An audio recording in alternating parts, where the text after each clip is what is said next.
بہترین مکتب ہے منہج میں, جو اس کا بنیادی منہج ہے, منہج جس کو وہ کہتے ہیں. جس طرح اگر آپ مجھ سے پوچھیں کہ دنیا میں سب سے بہترین ریلیجن کس کا ہے, تو میں کہوں گا مسلمان کا.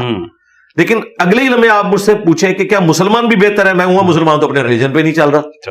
اس طریقے سے اہل حدیث کا منہج بہتر ہے, لیکن مسلک اہل حدیث, فرقہ اہل حدیث, وہ کئی معاملات میں اسی منہج سے ڈیویٹ کر چکا ہے انجانے میں. مثلا اہل البیت کے حوالے سے جو مقدمہ ہے, اس میں ان کا جو موقف ہے وہ ناسبیت کی طرف مائل ہے, اور ظاہر ہے کہ اس کے پیچھے ایک صدیوں میں شیعہ سنی جو کنفلکٹ ہے اس کا ایک ریئیکشن سامنے آیا. لیکن ان پرنسپل اپنے منہج میں کہ قرآن و سنت کو, اجماع امت کو فائنل اتھارٹی ماننا ہے, اور اجتہاد کا نمبر 4 ہے.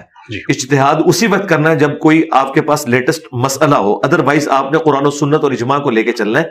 سائنٹیفک فیکٹس کے حوالے سے تو آپ نے فیوچر میں دیکھنا ہے, لیکن دین کے کوئی مسئلے کو آپ نے اخذ کرنا ہے, اس کے لیے آپ نے قرآن و سنت میں اس کی بنیادیں دیکھنی ہے. اور بڑے سے بڑا امام بزرگ بھی ہو, اسے بھی کوئی غلطی لگ سکتی ہے. غلطی صرف ایک ہی شخص کو نہیں لگ سکتی جس کی قبر مدینے میں صلی اللہ علیہ وآلہ وسلم. جو امام مالک کا قول ہے وہ قبر رسول کی طرف اشارہ کرتے تھے اور کہتے تھے اس صاحب قبر صلی اللہ علیہ وآلہ وسلم کے علاوہ اس دنیا میں کوئی انسان ایسا نہیں کہ جس کی ہر بات مقبول ہو اور کوئی بات مردود نہ ہو سوائے آپ صلی اللہ علیہ وآلہ وسلم کے. اور آپ صلی اللہ علیہ وآلہ وسلم کے سوا کوئی ایسا شخص پلانٹ ارتھ پہ نہیں ہے جس سے اختلاف نہ ہو سکے, چاہے بڑے سے بڑا انسان ہو. تو اس اعتبار سے میں بہتر سمجھتا ہوں ان کو.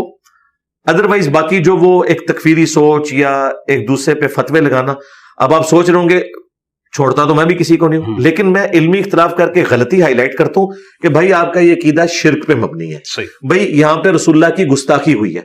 وہ جو قائل ہے جو اس پہ عمل کر رہا ہے اس پہ میں فتویٰ نہیں دیتا, میں کہتا ہوں تاکہ ایک اصلاح کا دروازہ کھلا رہے. اور دیکھیں یہاں پہ جتنے لوگ ہیں, یہ میں نے کوئی امپورٹ تو نہیں کیے وینس سے یا چاند سے, یہ اسی زمین کے رہنے والے ہیں, انہی فرقوں سے آئے ہیں, اور 99% نیگیٹو تعارف کے بعد آئے ہیں. اور جب انہوں نے مجھے سنا ہے تو ان کو پتہ چل گیا کہ یار یہ تو بات صحیح کر رہا ہے, اور یہ ہماری کتابوں سے کر رہا ہے. اب یہ کتابیں تو اہل سنت کی متفق ہیں, میری کوئی ذاتی تو نہیں ہے, ایون پرنٹنگ میں نے نہیں کی ہوئی ہے. یہ ہماری بات اس میں نکل رہی ہے, ان کی باتیں بزرگوں کی تعلیمات میں نکلتی ہیں.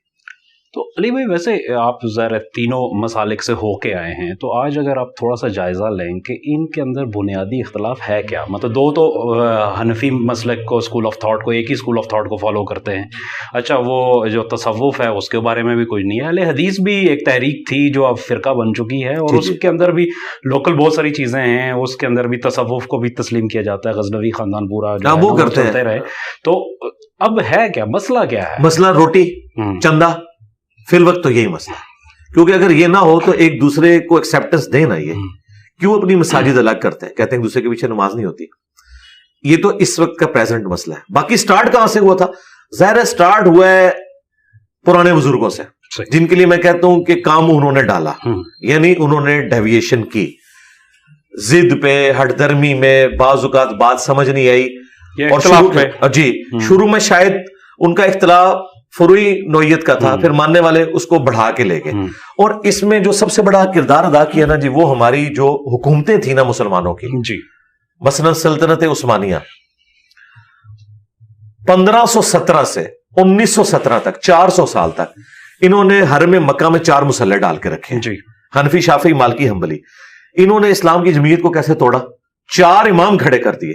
اگر چاروں اہل سنت کے امام حق پر تھے تو بھائی آپ 4 نمازوں میں آلٹرنیٹو ڈیوٹیاں لگا لیتے کہ فجر حنفی پڑھائیں گے, زور شافعی پڑھائیں گے, اور اسی طریقے سے عصر مالکی پڑھائیں گے, اور مغرب جو ہے وہ حنبلی, اور پھر عشاء میں پھر حنفیوں کی باری آ جائے گی. یہ نہیں انہوں نے کیا, پیرلل میں مسلح, پیرلل میں نمازیں. اور اس وقت تو بعض اوقات بیچارے وہ جب پیرلل میں مغرب کی نماز تو کٹھی ہو رہی ہوتی تھی نا, وہ بعض اوقات ایک امام کی آواز دوسرے تک پہنچتی تھی, وہ سر جو ہے وہ سجدے سے اٹھا لیتا تھا, بعض بتا دیتا او نہیں یہ ہمارا امام نہیں وہ والا ہے. یہ سارے تماشے لگتے تھے. یہ کس کی سرکردگی میں ہوا؟ سلطنت عثمانیہ کی.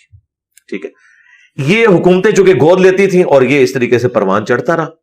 باقی یہ سعودی حکومت جب آئی ہے انہوں نے مسلح اٹھا کے ایک مسلح کیا, یہ ان کی بہت پازیٹیو چیز ہے. پھر انہوں نے یہ ٹالرنس کم از کم دی ہے کہ آپ کو سعودی عرب میں کوئی بندہ یہ نہیں کہتا آپ ہاتھ چھوڑ کے نماز کیوں پڑھ رہے ہیں, ہاتھ باندھ کے کیوں پڑھ رہے ہیں, آپ اس طریقے سے کیوں پڑھ رہے ہیں. البتہ وہ اپنا تبلیغ والا معاملہ کرتے ہیں, کسی کے ساتھ زبردستی والا معاملہ نہیں کرتے. جس طرح یہاں پہ حنفیوں کی مسجد میں آپ اونچی آمین کہہ دیں یا رفع الیدین کریں تو ان کے اندر کتنا غصہ ہے. ان سے پوچھیں یار